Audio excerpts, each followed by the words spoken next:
అనునిత్యం ప్రజా సేవలో ఉంటూ ప్రజా అవసరాలను తీర్చడంలో ఎంతో ఆనందం ఉందని మేయర్ శాంతి కోటేష్ గౌడ్, డిప్యూటీ మేయర్ రెడ్డిశెట్టి శ్రీనివాస్ గుప్తారు చెప్పారు. వేసవికాలం పురస్కరించుకుని ఎండలు తీవ్ర ఉధృత రూపం దాలుస్తున్న విషయాన్ని దృష్టిలో పెట్టుకుని ప్రజలకు తాగునీటి వసతి కల్పించి దాహార్తిని తీర్చాలి అనే యోచనతో బుధవారం మున్సిపల్ కార్పొరేషన్ కార్యాలయం ఎదుట ఒక చలివేంద్రం, డ్వాక్రా భవన్ ప్రాంగణంలో మరి ఒక చలివేంద్రం మార్కెట్ వీధిగా ఉద్దగల బస్టాండ్ వద్ద మొత్తం 3 చలివేంద్రాలను మేయర్ శాంతి కోటేష్ గౌడ్, డిప్యూటీ మేయర్ రెడ్డిశెట్టి శ్రీనివాస్ గుప్తాలు ఏర్పాటు చేసి ప్రారంభించారు.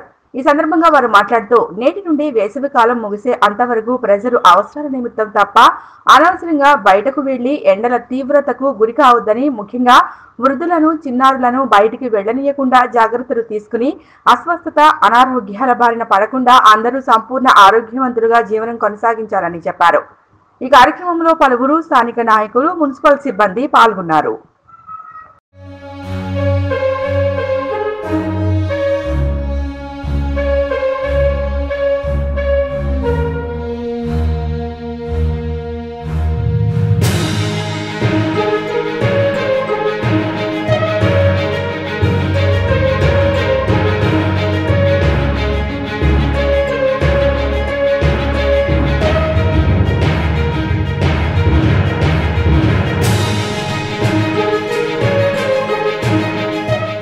అనునిత్యం ప్రజా సేవలో ఉంటూ ప్రజా అవసరాలను తీర్చడంలో ఎంతో ఆనందం ఉందని మేయర్ శాంతి కోటేష్ గౌడ్, డిప్యూటీ మేయర్ రెడ్డిశెట్టి శ్రీనివాస్ గుప్తారు చెప్పారు.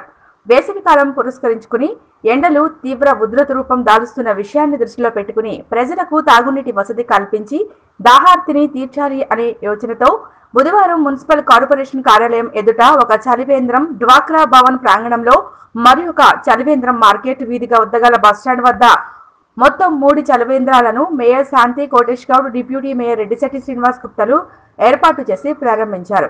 ఈ సందర్భంగా వారు మాట్లాడుతూ నేటి నుండి వేసవి కాలం ముగిసే అంతవరకు ప్రజలు అవసరాల నిమిత్తం తప్ప అనవసరంగా బయటకు వెళ్లి ఎండల తీవ్రతకు గురి కావద్దని, ముఖ్యంగా వృద్ధులను, చిన్నారులను బయటికి వెళ్లనీయకుండా జాగ్రత్తలు తీసుకుని అస్వస్థత, అనారోగ్యాల బారిన పడకుండా అందరూ సంపూర్ణ ఆరోగ్యవంతులుగా జీవనం కొనసాగించాలని చెప్పారు.